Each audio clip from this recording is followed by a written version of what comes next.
Cédric et bienvenue. Je suis ravie que tu participes à ces rencontres interviews de l'AIM. Aujourd'hui, tu as souhaité nous entretenir de l'accessibilité numérique dans les sciences de gestion. En effet, une partie de tes travaux de recherche traite de l'accessibilité numérique pour les personnes en situation de handicap. Peux-tu nous expliquer ce qu'est l'accessibilité et pourquoi est-ce important? Bonjour Sylvie. Ben, déjà merci de m'inviter. Je suis flatté que tu m'invites pour cette interview. Donc merci beaucoup à toi et à tous nos collègues de l'AIM. Oui, en effet, alors je travaille sur l'accessibilité du numérique depuis une dizaine d'années. J'aimerais commencer par un exemple afin que tout à chacun puisse vraiment comprendre ce que ça veut dire exactement. L'exemple, c'est de dire que 99% des sites web dans le monde sont inaccessibles. Alors, c'est pas un chiffre, Sylvie, que je sors comme ça, tu vois, c'est vraiment une étude qui est parue dans une revue scientifique, on mettra les références à la fin, qui exprime que les sites sont inaccessibles. Alors, ça signifie qu'une personne qui a un handicap moteur ou un handicap visuel, auditif ou encore psychique, eh ben, cette personne ne pourra pas utiliser correctement les sites web dans son quotidien. Alors, par exemple, faire des achats en ligne, exercer ses droits en tant que citoyen, acheter un billet de train ou de transport public, aller consulter des informations bancaires. Je suis sûr que tu connais deux, trois éléments sur les informations bancaires. Euh, donc, l'accessibilité numérique est importante afin que l'Internet, et de façon plus large, on va dire les systèmes d'information, soient des espaces qui devraient être inclusifs, où chacun a la possibilité de s'exprimer, d'accéder aux informations. Et à ce jour, bah, malheureusement, ce n'est pas le cas.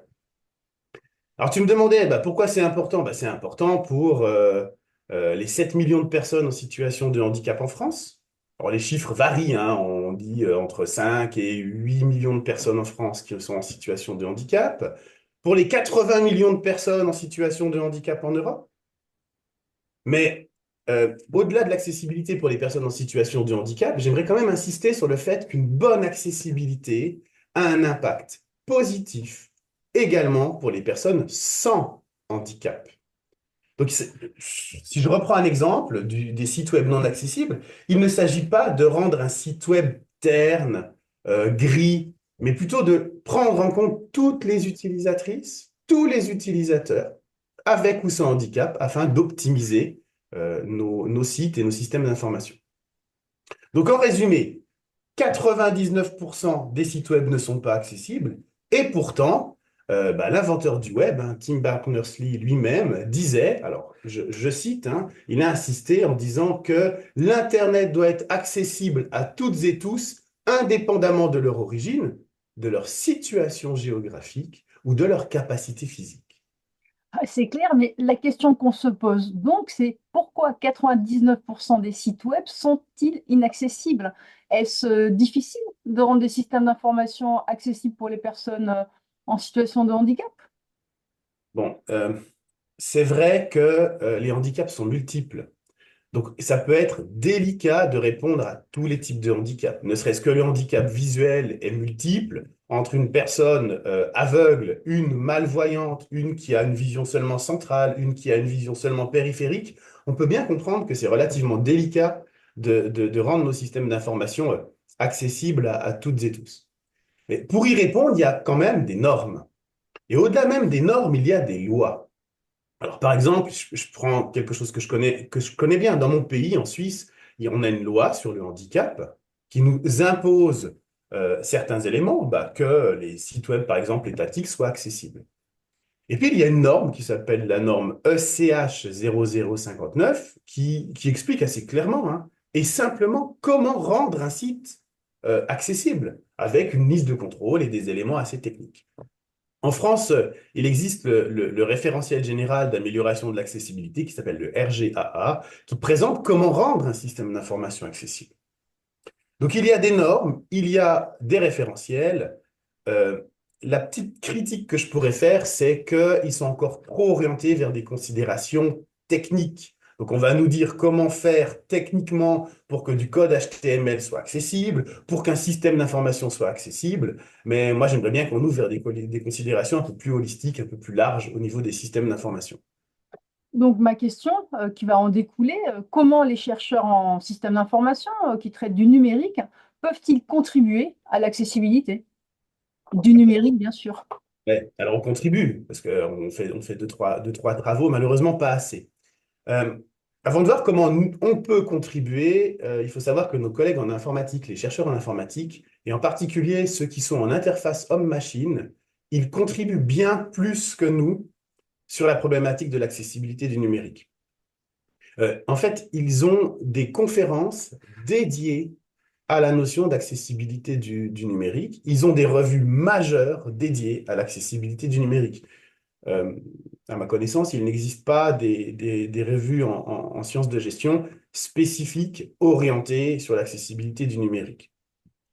Alors, je souligne vraiment qu'ils font un travail remarquable et assez vaste parce qu'ils proposent des solutions techniques, parce qu'ils sont en informatique, ça on le comprend, mais ils proposent aussi des expériences centrées sur les utilisateurs pour rapporter leurs difficultés. Donc, ils essayent de s'ouvrir aussi vers une vision un peu plus holistique.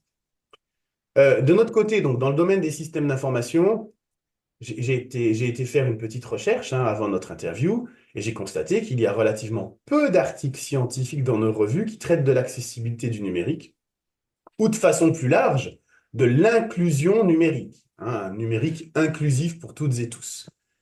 J'ai trouvé une quinzaine de papiers dans MISQ. Donc voilà, c'est pas non plus quelque chose de majeur, mais sur l'accessibilité du numérique, c'est encore beaucoup plus restreint que l'inclusion numérique. Et pourtant, Sylvie, on a des cadres théoriques qui sont extrêmement intéressants. Les cadres théoriques, alors je vais prendre des cadres théoriques très connus, assez larges, les cadres théoriques sur l'adoption, sur l'usage, sur l'efficacité et le succès des systèmes d'information, et il me semble extrêmement pertinent pour répondre de façon holistique à l'accessibilité du numérique. Alors avec ma petite équipe de recherche, on aime bien traiter de l'accessibilité du numérique au travers d'un millefeuille holistique à trois couches. J'ai utilisé la notion de millefeuille, je fais un clin d'œil à Michel Calica. Alors, c'est pas le même millefeuille, mais l'idée, c'est de dire, on va avoir une analyse avec une conformité technique, comme font les informaticiens. Est-ce que notre système d'information est conforme techniquement, répond aux normes et donc répond aux lois? Si on fait ça, on se rend compte que c'est pas suffisant. Donc, on arrive avec une deuxième couche qui consiste à dire, est-ce que les informations que la personne va lire, euh, est-ce qu'elles sont compréhensibles? Donc, on a rajouté une couche qu'on a appelée l'intelligibilité sémantique. Et puis, troisièmement, si techniquement c'est OK, si l'information est compréhensible, est-ce qu'on peut utiliser adéquatement le site, le système d'information? Et là, on appelle ça l'utilisabilité des systèmes d'information. Donc, en l'occurrence, comme l'ont compris nos chercheurs, nos collègues chercheurs en informatique, l'accessibilité du numérique n'est pas uniquement une question technique.